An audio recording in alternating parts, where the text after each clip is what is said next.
दोस्तों, क्या जानते हैं कि किस ग्रह तक पहुंचने में 12 साल लगेंगे? हमारे सौर मंडल का सबसे ठंडा ग्रह कौन सा है और वहां का तापमान कितना रहता है? किस ग्रह पर तापमान 464 डिग्री तक रहता है? कौन सा ग्रह पृथ्वी से 1300 गुना ज्यादा बड़ा है? वैज्ञानिक किस ग्रह पर जीवन होने का अंदाजा लगाते हैं और किस ग्रह पर ज्वालामुखी फटते रहते हैं? दोस्तों, ये तो हम सभी जानते हैं कि हमारे सौर मंडल में 8 ग्रह है। यह सभी ग्रह सूरज के चारों ओर चक्कर लगाते हैं।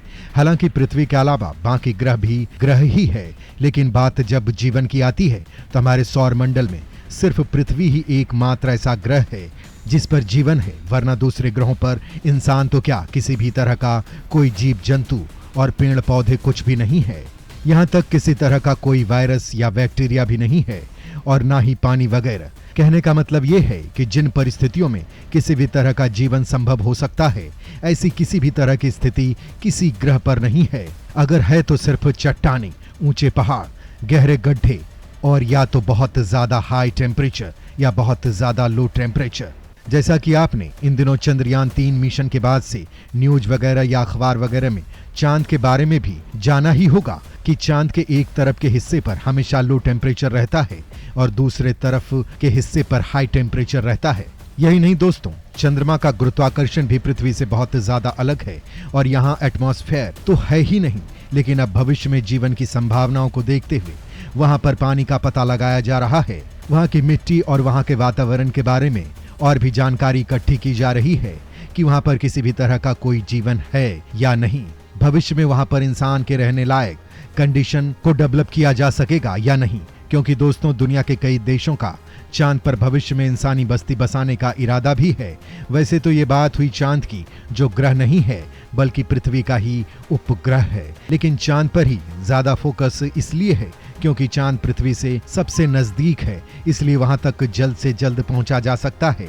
लेकिन दूसरे ग्रह पर परिस्थितियां कैसी हैं, ये भी एक दिलचस्प मुद्दा है, क्योंकि लोग हमेशा सिर्फ पृथ्वी के बारे में ही सोचते हैं, जबकि हमारे सौर मंडल में बुध, शुक्र, पृथ्वी, मंगल, बृहस्पति, शनि, आरुण और वरुण कुल 8 ग्रह है। आपको बता दें कि इन सभी ग्रह के नाम हमने आपको सूर्य से इन ग्रहों की दूरी के मुताबिक बताया है। तो दोस्तों चलिए आज पृथ्वी के साथ साथ दूसरे ग्रहों की ओर भी सैर कर ली जाए। मरक्यूरी की बात करें तो दोस्तों सूरज के सबसे नजदीकी ग्रह बुध की तो इस ग्रह के बारे में सबसे पहले ये जान लीजिए कि ये क्या है। इंसानों के रहने लायक बिल्कुल भी नहीं है, क्योंकि इस ग्रह का कोई भी वायुमंडल है ही नहीं, जिस वजह से इसका तापमान दिन के समय 450 डिग्री सेल्सियस तक पहुंच जाता है और रात के टाइम 180 डिग्री तक नीचे गिर जाता है। इसके बारे में एक दिलचस्प बात मैं आपको बता दूं।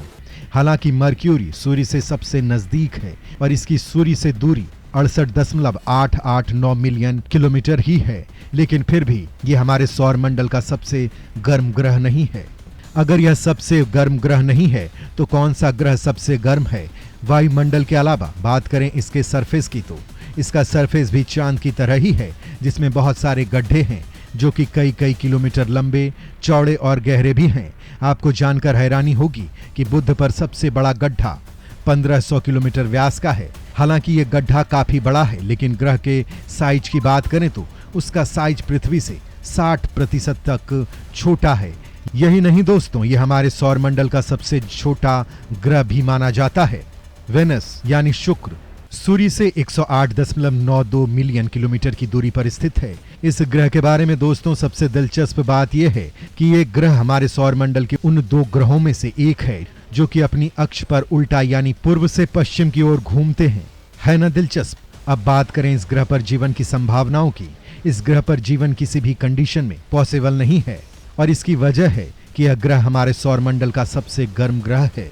यहाँ का टेम्परेचर 464 डिग्री सेल्सियस तक पहुंच जाता है। इसलिए दोस्तों इस ग्रह पर भेजा गया कोई भी मिशन ज्यादा समय तक काम नहीं कर पाता है। उसमें किसी न किसी तरह की खराबी आ जाती है या वो नष्ट हो जाता है। हालांकि इस ग्रह पर वायुमंडल है, लेकिन दोस्तों इसका वायुमंडल सल्फ्यूरिक एसिड के बादलों की कई किलोमीटर की परतों से ढका रहता है। यही नहीं दोस्तों, इसके वायुमंडल में कार्बन डाइऑक्साइड की मात्रा भी सबसे ज्यादा है। इसके अलावा इसके सरफेस की बात करें तो उसका सरफेस चट्टानी और पहाड़ी है और ज्वालामुखी के लावों से बनी हुई है, क्योंकि दोस्तों इस ग्रह पर बहुत से सक्रिय ज्वालामुखी हैं। अर्थ यानी पृथ्वी की बात करें तो दोस्तों आप बहुत अच्छे से जानते ही हैं कि पृथ्वी हमारे सौरमंडल का एकमात्र ऐसा ग्रह है जिस पर जीवन मौजूद है। इसकी सूर्य से दूरी की बात करें तो ये सूर्य से 151.47 किलोमीटर की दूरी पर है। मार्स यानी कि मंगल, दोस्तों मार्स के बारे में सबसे दिलचस्प बात यह है कि हमारे सौरमंडल का एकमात्र ग्रह है जिसके बारे में वैज्ञानिक अनुमान लगाते हैं कि इस ग्रह पर शायद ही कभी पृथ्वी की तरह जीवन मौजूद रहा होगा। आप हो गए ना हैरान?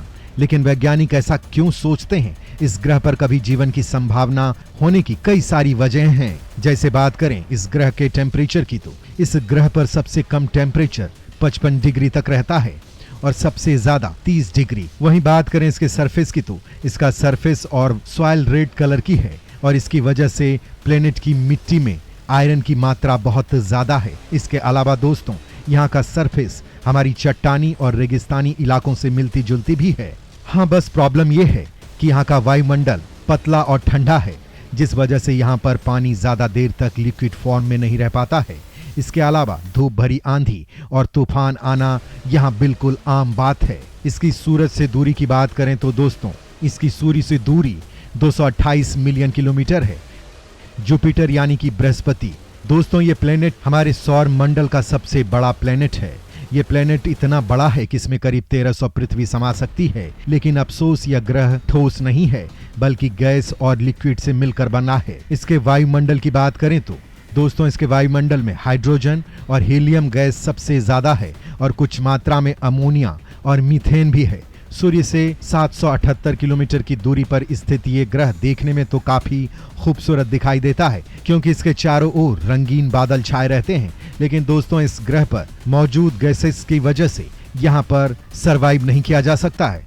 सैटर्न यानी कि शनि हमारी सौरमंडल में बृहस्पति के बाद शनि दोस्तों सबसे बड़ा ग्रह है जिसकी सूर्य से दूरी 1.4608 बिलियन किलोमीटर है। आपको बता दें सैटर्न हमारे ग्रह की तरह ठोस नहीं है बल्कि ये गैस ज्वाइंट है यानी गैस से मिलकर बना हुआ है।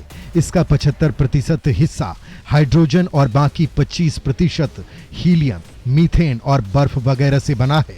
आपको जानकर हैरानी होगी कि इस प्लेनेट के 80 से भी ज्यादा चंद्रमा हैं जिसके चारों ओर मौजूद छल्लों में इसके चारों ओर चक्कर लगाते हैं। इसके रिंग सिस्टम यानी कि दोस्तों इसके छल्लों की बात करें तो इसके चारों ओर मौजूद छल्ले बर्फ और चट्टानों के छोटे छोटे कणों से मिलकर बने हैं। और ये भी जान लीजिए कि ये सारी जानकारी तब हासिल हुई थी जब कैसिनी नाम के अंतरिक्ष यान ने इसके बारे में 13 साल से भी ज्यादा समय तक रिसर्च की थी। यूरेनस यानी कि अरुण, सबसे पहले दोस्तों आपको यूरेनस के बारे में इंटरेस्टिंग फैक्ट बता देते हैं। यूरेनस हमारे सौरमंडल का दूसरा ग्रह है जो अपने अक्ष पर उल्टा यानी कि पूर्व से पश्चिम की ओर घूमता है। इसकी सूर्य से दूरी की बात करें तो सूर्य से इसकी दूरी 2.9362 बिलियन किलोमीटर है। नेपच्यून यानी वरुण हमारे सौरमंडल का आखिरी ग्रह है जिसकी दूरी इतनी ज्यादा है कि वहां तक पहुंचने में ही सालों लग जाएंगे। आपको बता दें कि सूर्य से इसकी दूरी 4.4729 बिलियन किलोमीटर है और वहां तक पहुंचने में ही 12 साल का टाइम लग जाता है। यही वजह है कि दोस्तों आज तक इस ग्रह के लिए सिर्फ एक ही बार मिशन भेजा गया था, जिसके बाद इसके बारे में पता चला था कि यह ग्रह भी एक आइस ज्वाइंट है। यही नहीं दोस्तों, ये अरुण के बाद दूसरा सबसे ठंडा ग्रह है जिसका टेम्परेचर 200 डिग्री के आसपास रहता है। इस ग्रह का भी अपना एक रिंग सिस्टम है और अब तक इसके 5 छल्लों के बारे में पता चल चुका है। बात करें इस ग्रह के वायुमंडल की तो इसके वायुमंडल में 72% हाइड्रोजन है, 25% हीलियम है और साथ ही कुछ प्रतिशत मीथेन गैस है।